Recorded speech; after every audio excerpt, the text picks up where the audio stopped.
मित्रों नमस्कार।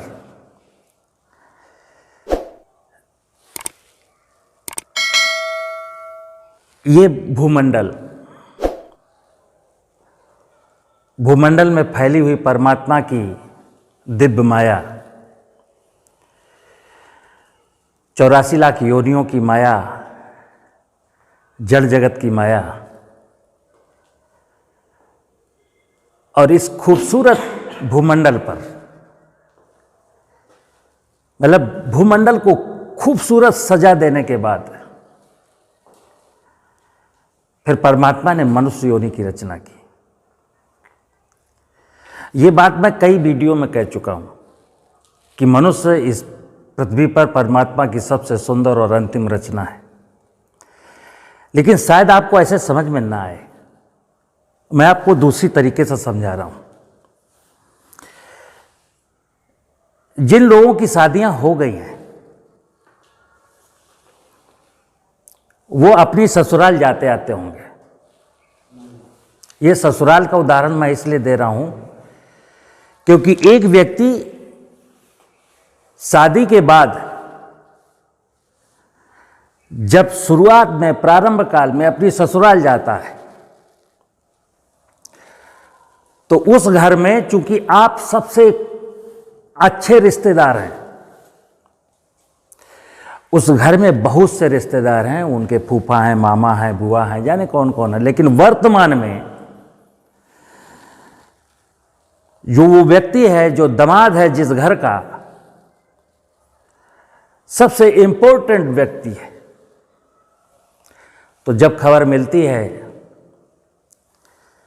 कि वो आ रहे हैं तो जानते हैं क्या क्या होता है। कल्पना करना, ये मैं आपको सिर्फ इसलिए बता रहा हूं ताकि उस विषय की ओर ले जाऊं जहां तक मैं आपको पहुंचाना चाह रहा हूं। भाई साहब, चाहे जैसी ससुराल हो, गरीब हो, अमीर हो, मध्यम श्रेणी के लोग हों, लेकिन आपके पहुंचने के पहले आप जब उनको जानकारी मिलती है कि मेरा दामाद मेरे घर में आ रहा है तो घर को खूब बेहतरीन तरीके से सजाया जाता है। लिपाई पुताई होती है, झाड़ू पोछा होता है, गंदगी साफ की जाती है, बेडशीट धुली जाती हैं, पर्दे बदले जाते हैं और इंतजाम होते हैं कि आपका स्वागत सत्कार कैसे होगा।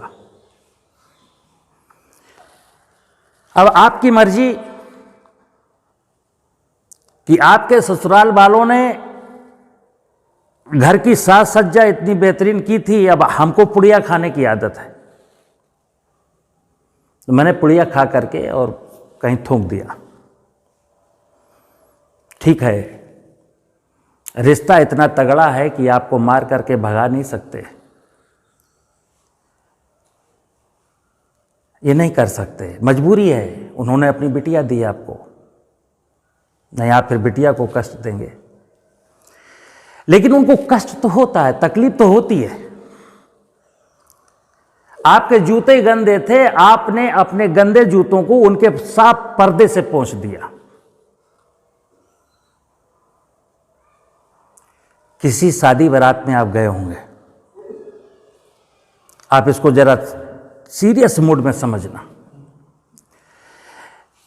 एक बिटिया की शादी हो रही है और उसने बहुत अच्छा पंडाल लगाया है, बहुत अच्छी सजावट है, कारपेट बिछी हुई है, और जब तक जनाती और बाराती नहीं जाते हैं टेंट वालों ने उसकी खूबसूरती को गमले लगाए हैं, गुलदस्ते लगाए हैं, फूलों की लड़ियों से सजाया है।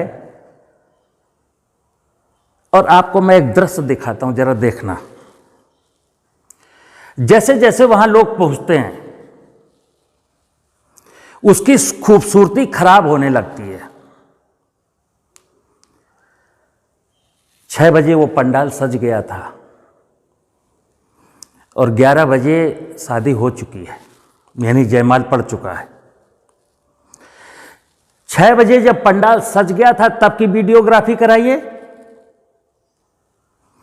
और 11 बजे जब जयमाल पड़ चुका है तब की वीडियोग्राफी कराइए, और आप डिफरेंस देख लीजिए।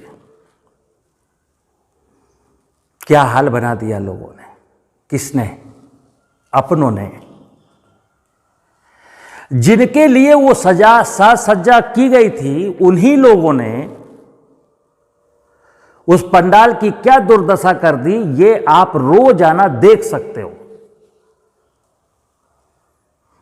अब आपको समझ में आएगा कि मैं आपको जहां ले चलना चाहता हूं। इसी प्रकार परमपिता परमात्मा ने इस भूमंडल पर, चूंकि मनुष्य उसकी सबसे सुंदर इकाई है, सबसे बेहतरीन रिश्ता उसका मनुष्य से है, और वो जानता है कि ये मेरी रचना, इसकी बहुत सारी ख्वाहिशें हैं, बहुत सारी ज़रूरतें हैं, उसके अनुरूप इस धरती को सजाया संवारा। और मैं यहां क्या करने लगा? उसको बर्बाद करने लगा। प्रकृति के वैभव को लूट लेने की कोशिश है। उसके साथ जीने के प्रयास कम है, उसको लूट लेने के प्रयास ज्यादा हैं।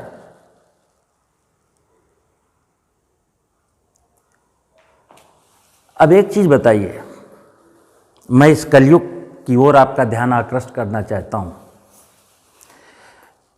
कि इस कलयुग रूपी दुनिया में मनुष्य के जीवन में जो नाना प्रकार के संकट है, उनके संकटों की अगर वजह जानना चाहेंगे तो आपको एक ही वजह मिलेगी। और ससुराल का किस्सा इसलिए आपको जोड़ा था कि अगर आपकी आदतें अच्छी नहीं हैं और आप ससुराल में जो पहले दिन आपको ट्रीटमेंट मिला था और हमारी आदतें अच्छी नहीं हैं, तो ध्यान रखना 10वें दिन आपका वो हाल होगा जो आपके घर से भी बदतर हाल होगा, क्योंकि वो आदमी निष्क्रिय हो जाएगा। फिर वो आदमी आपको क्यों ये व्यवस्थाएं देगा? जब आप व्यवस्थाओं को सलीके से यूज नहीं करना जानते हो, जब व्यवस्थाओं को बिगाड़ देने की चाहत रखते हो, तो आदमी वो ससुराल वाला, आपका ससुर, आपकी सास, आपका पूरा जो खानदान था, वो आपको क्या करेगा? केवल इतना ही नहीं कह रहा कि भाग जा, अन्यथा वो सब कुछ कह रहा है आपसे। तो मित्र, ये परमात्मा की जो व्यवस्था है, अब चूंकि मैं परमात्मा की संतान हूं, आज तो वो ये सोच रहा था कि बहुत गलती हुई जो इंसान को बनाया। मार नहीं सकता, भगा नहीं सकता, अफसोस करता है कि इसके वो संस्कार, वो मनुष्यता के गुण जिसको मैंने दिए थे, या इस व्यवस्था से जो इसको सीखना था, आखिर क्या हुआ कि सब कुछ भूल गया। तो मित्र, मैं आपको बता दूं कि अगर आपको इस पृथ्वी पर मुस्कुराना है, बेहतरीन जीवन जीना है, तो मुझे इस भगवान की, परमात्मा की व्यवस्था को सजाने का काम करना है। बिगाड़ने का, तहस नहस करने का, बर्बाद करने का मेरा कोई अधिकार नहीं है, लेकिन फिर भी मैं कर रहा हूं। आपको अगर लंबे समय तक यहां रहना है, और चूंकि ये तो हमें मालूम है कि मुझे नहीं रहना, फिर मेरी संतानों को रहना है, फिर उनकी संतानों को रहना है, लेकिन इस प्रकृति रूपी व्यवस्था में अगर आप लंबे समय तक टिकाऊ, सस्टेनेबल जीवन जीना चाहते हैं, हंसता मुस्कुराता जीवन जीना चाहते हैं, फिर परमात्मा ने जो व्यवस्था मुझको बना करके दी है, उस व्यवस्था को मुझको उत्तरोत्तर बनाए रखना है, उसको बर्बाद होने से बचाना है, उसको लुटने से बचाना है, उसका दोहन नहीं करना। और ईश्वर ने 2 ही काम बताए थे हमको। प्राकृतिक संसाधन, जिनको हम जड़ जगत कहते हैं, उनका संरक्षण करना, और चेतन जगत की इकाइयों का संवर्धन करना। चीजें सब आपके लिए हैं, पेड़ों से उत्पन्न ऑक्सीजन आपके लिए है, वर्षा से प्राप्त पानी, नदियों से बहता पानी आपके लिए है, धरती से उपजने वाली वनस्पतियां आपके लिए हैं। और बस आपको इतना समझना, केवल मेरे लिए नहीं है, मेरे लिए भी हैं और जीव जगत की अन्य इकाइयों के लिए भी हैं। इसलिए परमात्मा ने कहा कि इस प्रकृति रूपी वैभव के साथ परस्परता में मिलकर के जीना है। और उत्तरोत्तर, चूंकि तुम ज्ञान के अवतार हो, तुम मेरी सबसे सुंदर रचना हो, तुम मेरे ही प्रतिनिधि हो, मैं रोज रोज अवतार नहीं लूंगा,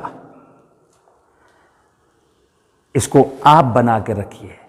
तो जो ऐसा सोचता है, जो इस प्रकृति के वैभव को बना करके रखता है, भगवान ने उससे कहा है फिर तुझको पूजा के, यज्ञ के, साधना के, उपासना के, आराधना के किसी भी आडंबर में नहीं फंसना।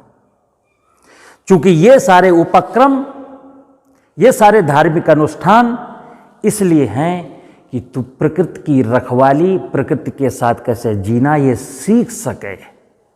और अगर मैं ये नहीं सीख पा रहा हूँ, केवल वो आडंबर कर रहा हूँ, तो फिर भगवान ही मालिक है।